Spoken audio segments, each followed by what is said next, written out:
Shalom à tous.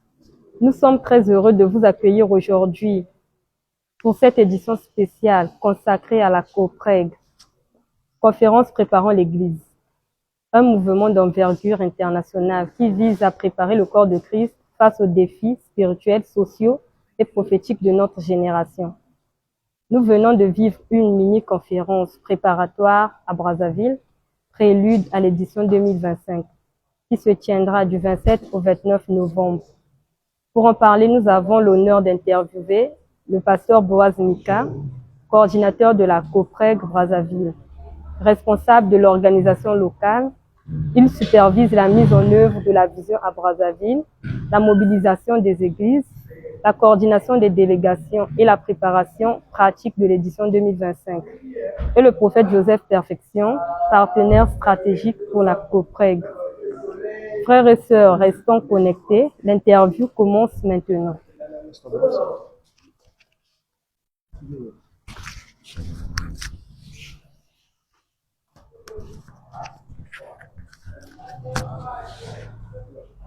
Je passe les deux.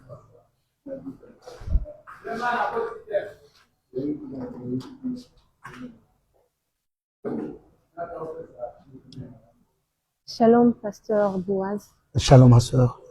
J'ai quelques questions à vous poser. Pouvez-vous nous redire ce que c'est que la COPREG et en quoi se distingue-t-elle à une plateforme, comme l'a dit le révérend Richard? La COPREG, par définition, c'est la conférence préparant l'Église. On prépare l'Église pour l'enlèvement.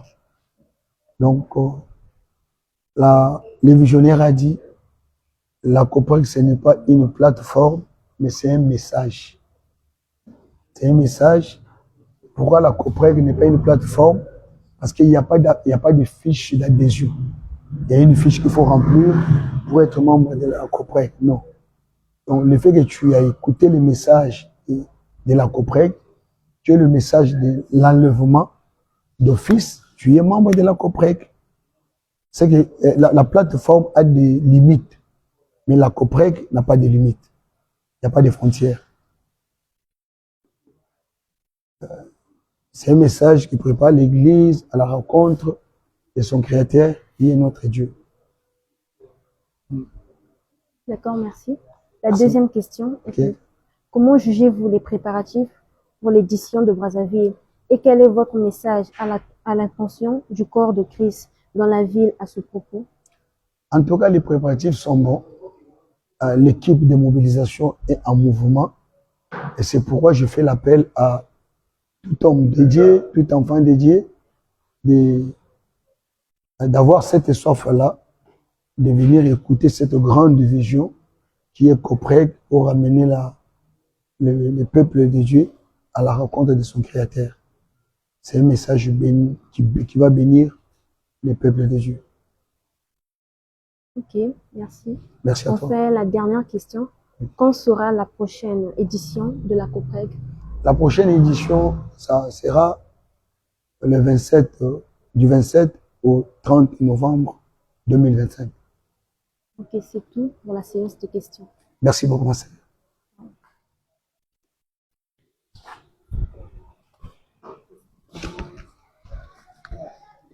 Je vais passer le prophète. Le prophète.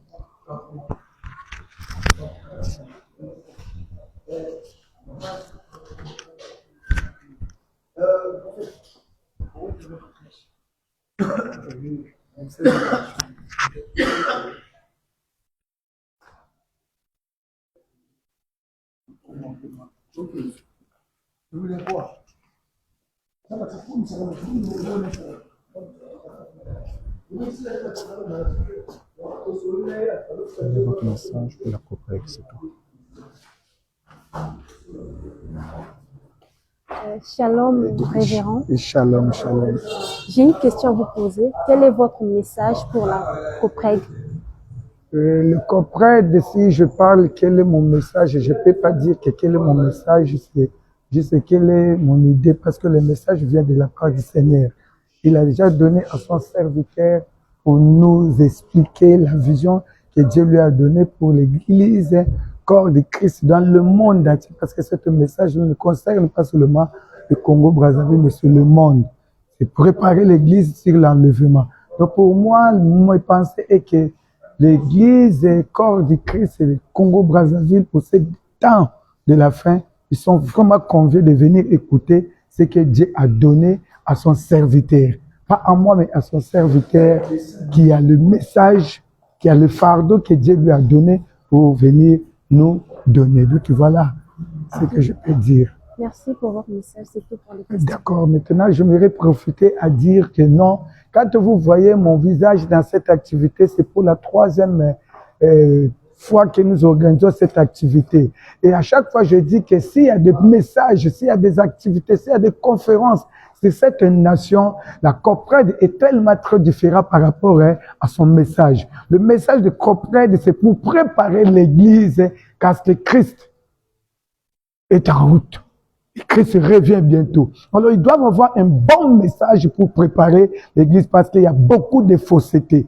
Il y a beaucoup de faussetés dans ce temps de la fin. Alors, pour préparer l'Église, Dieu a élevé un homme. Dieu a mandaté un homme pour venir nous donner les messages du temps de la fin pour préparer l'Église à la rencontre de son époux. Voilà, c'est le patriarche Matthieu, l'homme du corps de Christ et que tout le monde connaît. Que Dieu vous bénisse. Nous serons ici, dans cette même salle, à l'église ACK de Mungali, et à la rue Gambogari, à Kotipoko, 114. Donc, il ne manquez pas du 27 au 30.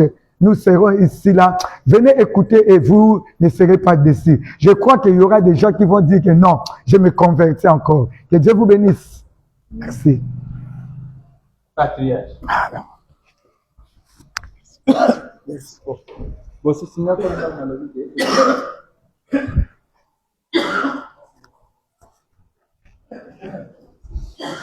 Moi, je change de décor. Toujours là-bas.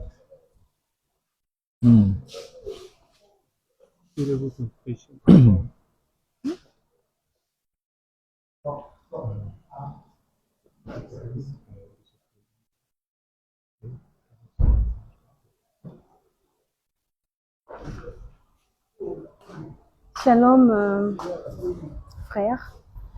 Pouvez-vous vous présenter et quel est votre point de vue par rapport à ce qui se passe? Je suis le pasteur Jérémy Assongo, de dessin animé, pasteur responsable de l'ACK Mongali, le secrétaire général de Copred Brazzaville. Concernant notre réunion préparative de notre grand de conférence qui se tiendra du 27 au 30 ici à l'ACK Mongali, aujourd'hui c'est une réussite totale. Nous avons vu les hommes de Dieu quitter Makabandilo, donc du nord au sud, pour se rassembler, pour entendre la voix de l'homme que Dieu a mandaté. Vraiment, pour moi, c'était une réussite totale. Ok, c'est tout comme question. Merci, mais je vous invite tous d'être là du 27 au 30 à l'ACK Mongali, qui se tiendra plutôt du 27 au 30. Sortez au milieu d'eux. Une grande conférence où nous préparons l'église à l'enlèvement. Cette église ACK Mongali se tient sur 114 rue Makotipoko à Mongali, référence Maria Ngwabi en descendant vers Maduku de Wenze. Soyez les bienvenus, que le Dieu que je sers vous soit favorable. Que le Dieu de mon Père, évêque Mukuna, nous bénisse. Amen. Merci.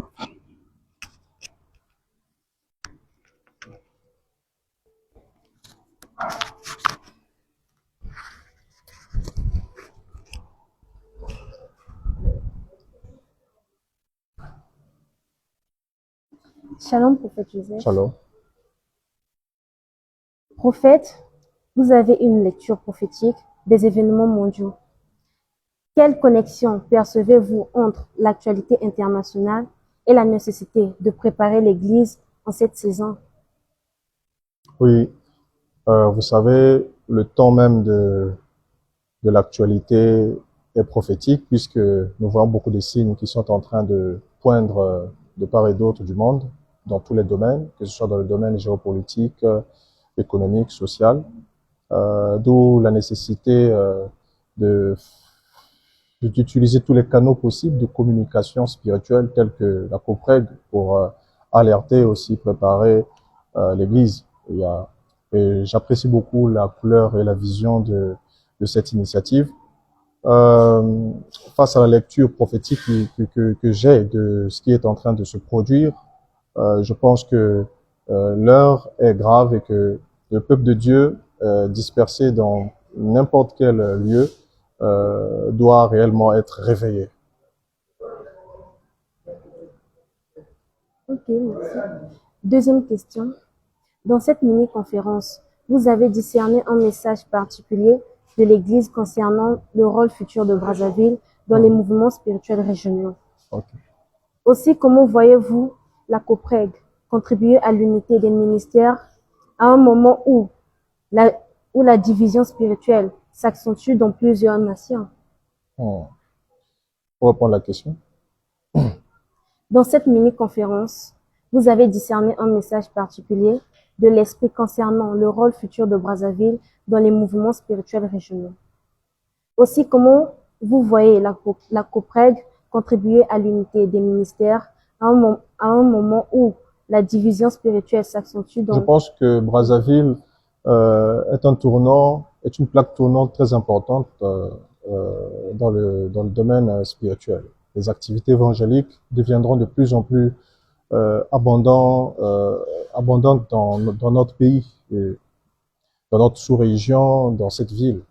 Je pense que les hommes de Dieu, de tous côtés, doivent cette vision, j'ose le dire, elle ne vient pas pour s'aimer ou bipolariser ou polariser davantage les hommes de Dieu, mais ça vient pour essayer de stimuler un certain aspect qui est ignoré, bon, je vais dire un certain aspect, renforcer cette conception que nous avons de la préparation urgente de l'avènement du Seigneur et de la fin du monde en soi. Donc, je pense que chaque serviteur de Dieu, ou qui peut être, trouvera toujours de quoi partager. Le but important déjà pour cette vision, c'est que c'est de promouvoir à travers l'Évangile, de promouvoir ce que les gens ont déjà. Donc, c'est ça même le but, de réveiller, de stimuler ce que les serviteurs de Dieu, les hommes de Dieu, les hommes d'église portent en ce qui concerne l'avènement du Seigneur et la fin du monde. C'est que les gens doivent se réveiller, une certaine prise de conscience à la fois morale, spirituelle, prophétique par rapport à cela. Donc j'apporte tout mon soutien à cette initiative et il est aussi de l'intérêt de la ville de pouvoir parce qu'aujourd'hui ce que nous assistons un peu plus à des polarisations. Des gens préfèrent, moi je ne préfère pas participer à ceci parce que ceci n'est pas à la base une affiliation, une plateforme que je connais. Bon, déjà la COPREG n'est pas une plateforme, c'est une vision. Et donc un homme de Dieu vient dans le pays pour organiser une conférence. Je crois que nous regardons l'aspect scripturaire de ce qu'il essaie d'accomplir, sa vision, ses objectifs ses motifs et ses objectifs sont parfaitement justes, et je pense que cela mérite un soutien. Dans cette ville, nous avons besoin de beaucoup d'unité interministérielle et de dialogue interministériel, de façon à faire vivre le peuple de Dieu, non point dans un esprit de parti, mais dans un esprit d'unité du corps de Christ. Ouais. La troisième question, vous accompagnez la coordination internationale dans cette saison.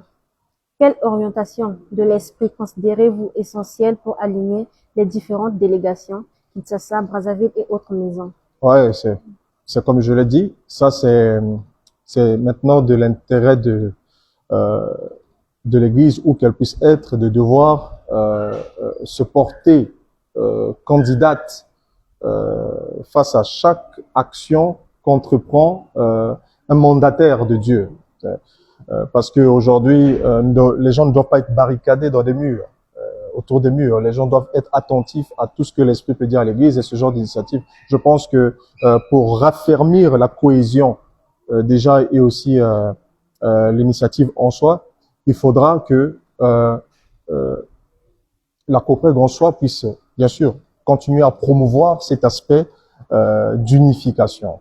Parce qu'aujourd'hui, c'est ce qui fait vraiment défaut au corps de Christ de façon générale. On assiste beaucoup plus à une polarisation, mais maintenant c'est le temps.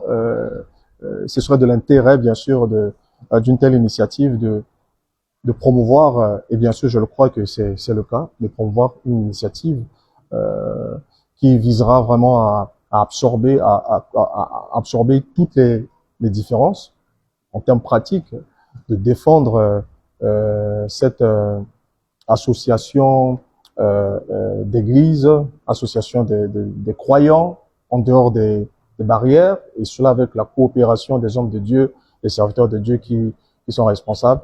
Donc, pour qu'une telle vision puisse avoir encore plus d'efforts et que cela ne puisse pas se confronter à des barricades, il faudrait bien encore travailler et renforcer cet esprit d'ouverture et surtout que la vision en elle-même ne se focalise pas en un homme, mais ça se focalise dans l'identité de la parole de Dieu par rapport au temps dans lequel nous sommes. Okay. Ok. Enfin, la dernière question. À l'approche de l'édition 2025, quels sont les axes prioritaires que vous recommandez pour que la COPREG devienne un outil puissant d'alerte, d'édification et de mobilisation prophétique au service du corps de Christ? Ouais. Donc, déjà, ce qui se passe et ce qui va se passer du 27 au 29 novembre sera un catalyseur. Je crois que c'est la 3e édition que cela arrive à Brazzaville. C'est la première fois que je participe à cela. Je suis tout à fait d'accord de poursuivre cette collaboration.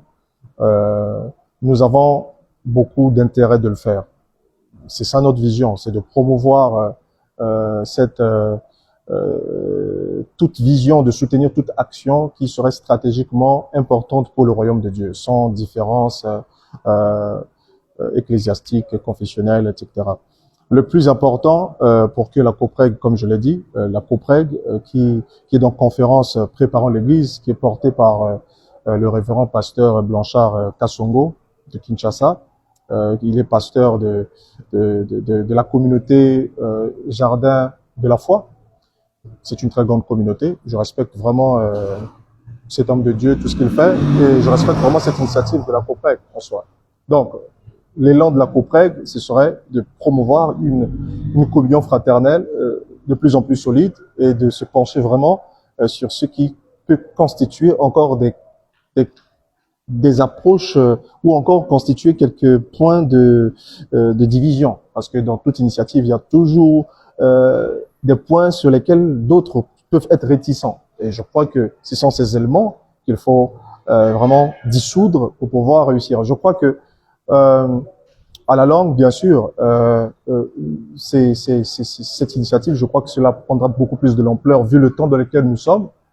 C'est pourquoi il faudrait, nous donnons le soutien à ça, nous donnerons le soutien à toute vision qui aidera le corps de Christ à pouvoir entretenir une vision centrée sur le temps dans lequel nous sommes. Parce que très peu aujourd'hui communiquent ce genre de message lorsqu'il y a des événements. J'ai collaboré avec certains serviteurs de Dieu. Bon, nous assistons à beaucoup d'activités évangéliques ici dans la ville, mais très peu marquent une insistance sur le temps de la fin, sur les circonstances et sur le message clé que l'Église doit défendre dans ces circonstances. Et cela peu importe les groupements ecclésiastiques.